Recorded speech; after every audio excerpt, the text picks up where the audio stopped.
Bonjour, bienvenue pour cette nouvelle session partage d'un texte inspirant. La Bhagavad Gita, chant 14, sloka 3 à 18.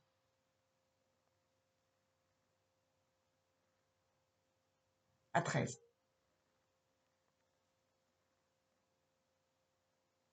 Trois qualités engendrées par la nature, Prakriti, enchaînent la conscience impérissable au corps.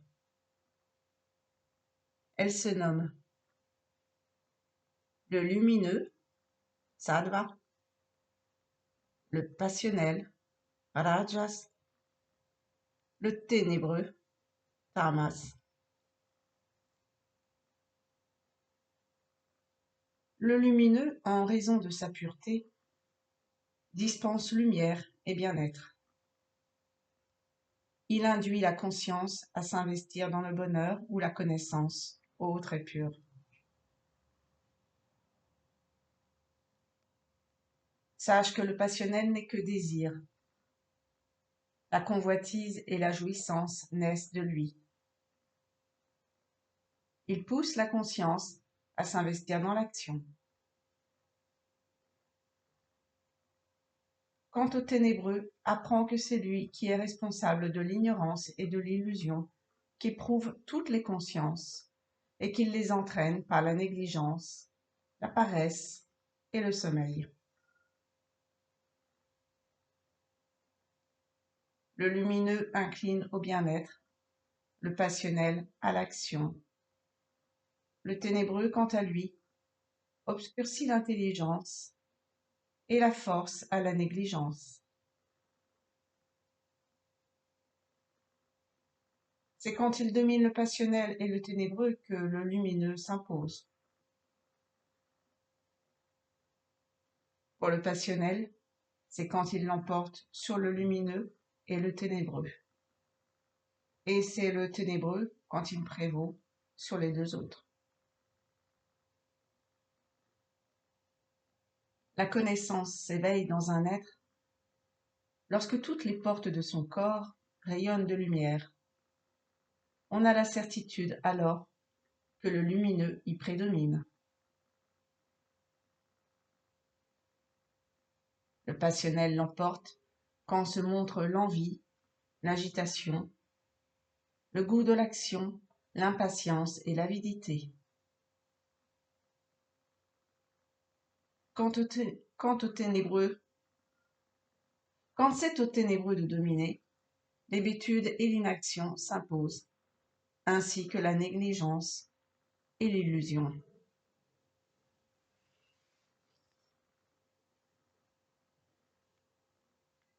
Voici donc ce partage de sloka de la Bhagavad Gita.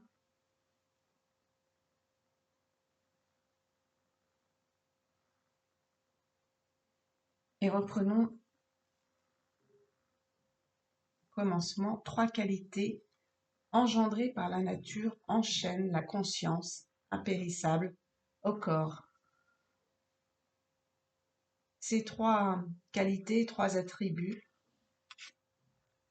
font partie du dogme hindouiste, sont donc sattva, rajas et tamas.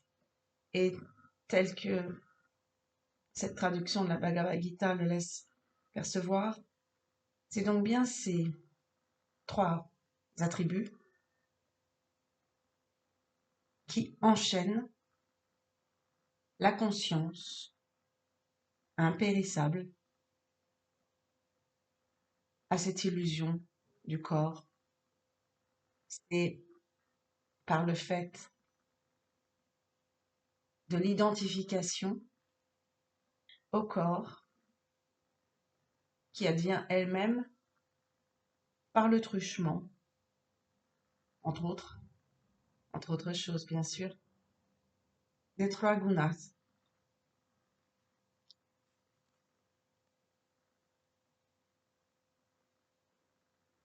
Ce sont 3 états attachés à l'enveloppe charnelle,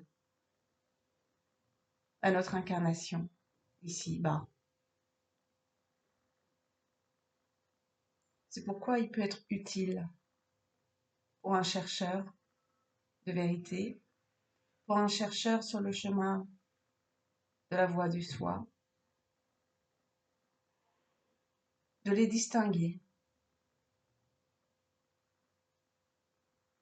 de percevoir à quel moment il est sous la coupe de la tribu Sattva, c'est-à-dire de la tribu qui déploie le bien-être, l'harmonie, la compassion, la lumière envers tout ce qui l'environne et pour lui-même également.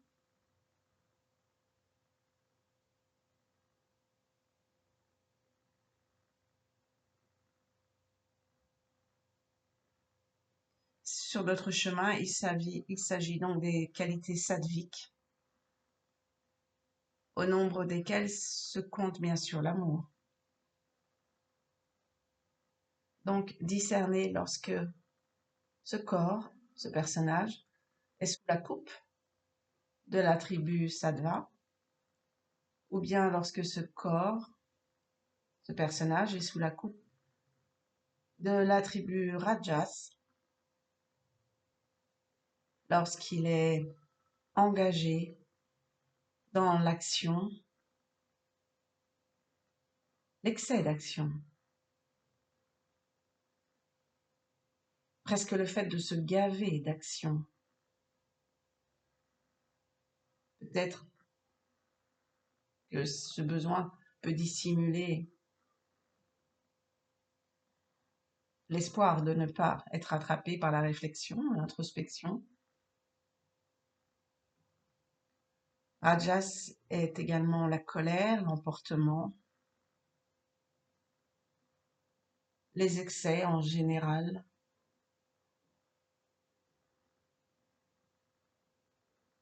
Donc savoir discerner également lorsque nous sommes sous la coupe de Rajas et le discerner sans porter de jugement, simplement identifier que à cet instant précis, c'est Rajas qui prédomine.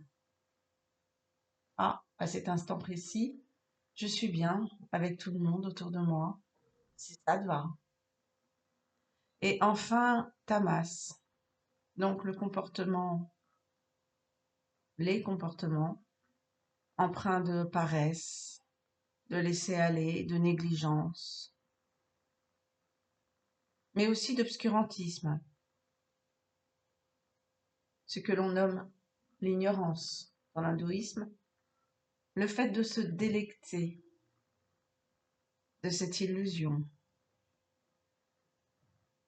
le fait de se vautrer dans cette ignorance.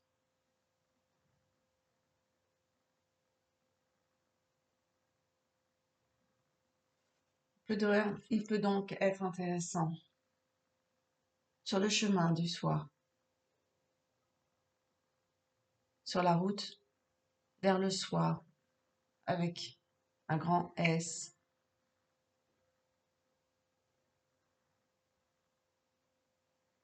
d'observer ces incartades, ces passages,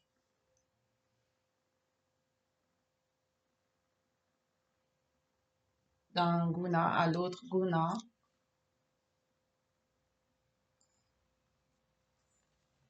puisque les gunas sont justement un processus d'identification de la conscience que nous sommes, la conscience impérissable. Les gunas sont la façon dont cette conscience se prend pour un corps ici, tandis qu'elle est incarnée. Ainsi donc, les identifier est un levier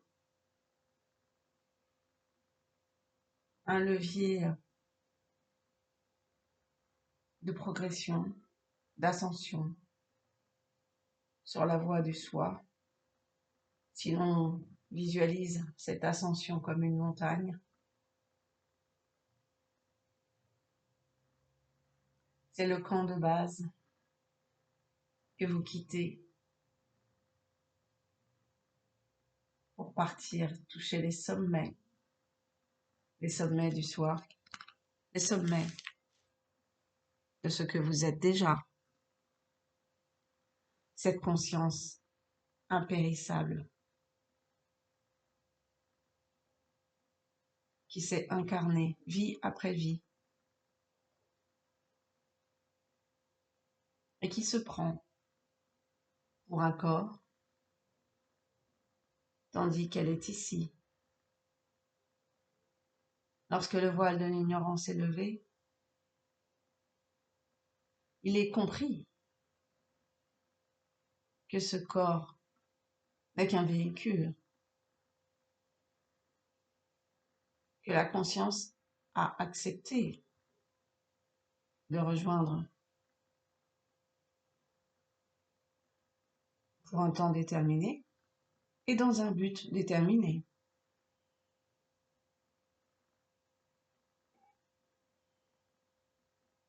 Le but de la révélation du soi, avec un grand S.